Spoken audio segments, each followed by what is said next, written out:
देख रहे हैं राजवार्ता और मैं हूं आपके साथ शिवम यादव।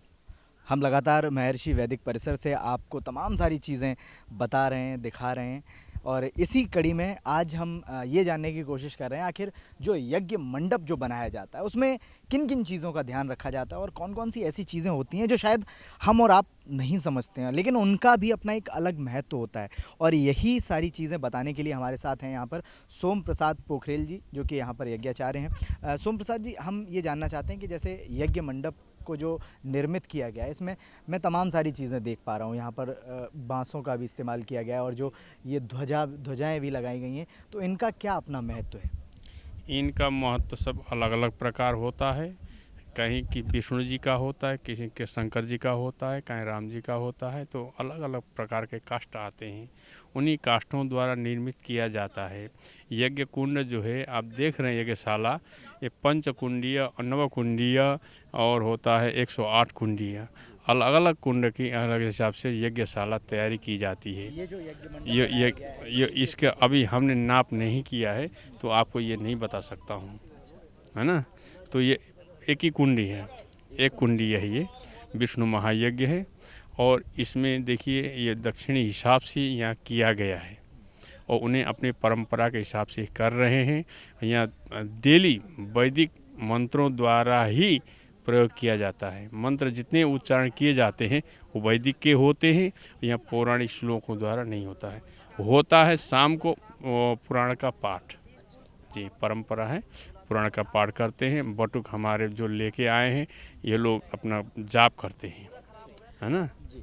सोम प्रसाद जी, जैसे यहाँ पर मंडप के बाहर मैं देख पा रहा हूँ, यहाँ पे कहीं इंद्र देवता लगे हुए हैं, कहीं ब्रह्म देवता, तो इनको जगह देने का भी कोई अपना महत्व है कि इनको यहाँ पर ही लगाया जाएगा या इनको यहाँ पर स्थान दिया जाएगा? इन सब के स्थान होती है ना।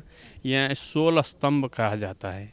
16 स्तंभ, चतुर्द्वार, 4 द्वार, 4 वेद अपने हैं ना, इतिहास में 4 वेद है और चारों द्वार होता है। चारों द्वार में सबकी अलग अलग दिया जाता है। जजमान एक से जाएंगे, दूसरे से निकलेंगे, और दूसरे पुरोहित एक द्वार से जाएगा, दूसरे द्वार से निकलता है। ये परंपरा है। जहाँ जैसे सुविधा अनुसार होता है वो हिसाब से किया जाता है, इस तरह होता है। अच्छा, और जो हम ये जो पताकाएं देख रहे हैं, इनका क्या अपना महत्व है? ये एक एक पताका का बड़ा महत्व होता है। सबका स्थान दिया जाता है, वो स्थान से ही उनका होता है। देखिए, जिसका जहाँ से उत्पत्ति होती है वहाँ अच्छा होता है। इसका निर्धारित यहाँ है, वो दिया जाता है। ग्रंथों में दिया हुआ एक एक तंतु, ये आप देख रहे हैं कि ये क्या हो रहा है कि एक एक तंतुओं का अलग अलग है। 33 कोटि जो देवता आप कहते हैं वो सारी चीज़ यहाँ आवाहन हो रहा है। 33 कोटि देवताओं का पूजन पाठन यहाँ डेली होता है। जैसे कहते हैं लोग प्रेत का पूजा नहीं करते हैं, यहाँ प्रेत का भी पूजा होता है। जैसे कहते हैं कि राक्षस का नहीं होता है, राक्षस का होता है। यहाँ हर एक किसी का पूजा होता है, यहाँ कोई छूटता नहीं है। हम लोग सबका पूजा करते हैं और सब हर कोने में एक एक तंतुओं में एक एक का वास है, जुड़ा हुआ है। कहते हैं, कुछ लोगों का कहना है पंडित लोगों ने खूब कमा के ले गए हैं, लेकिन कमाने का लेके क्या चले गए, उन्होंने एक चीज़ नहीं देखा क्या नहीं, एक योजना बना, क्या बना, एक यज्ञ करना है। तो यज्ञ में करने के लिए कई लोगों का आवश्यकता होता है। ये बांस आया तो किसी का बिका, है ना, लेबर को अपना कार्य करने को मिला, बर्तन वाले को बर्तन बिका, पंडितों को अपना कार्य मिला, और जो अन्य जो देखते हैं उनका भी अलग अलग मिलता है। ये कुछ लोग कहना होता है कि फलाने तो सब कमा के ले गए, जिसकी भूमि है ना उसके ऊपर बड़ा पुण्य हो मिला, है ना। अरे ये भूमि का कीमत है आज, क्या है, आज ये भगवान का पास अर्चन बंधन हो रहा है।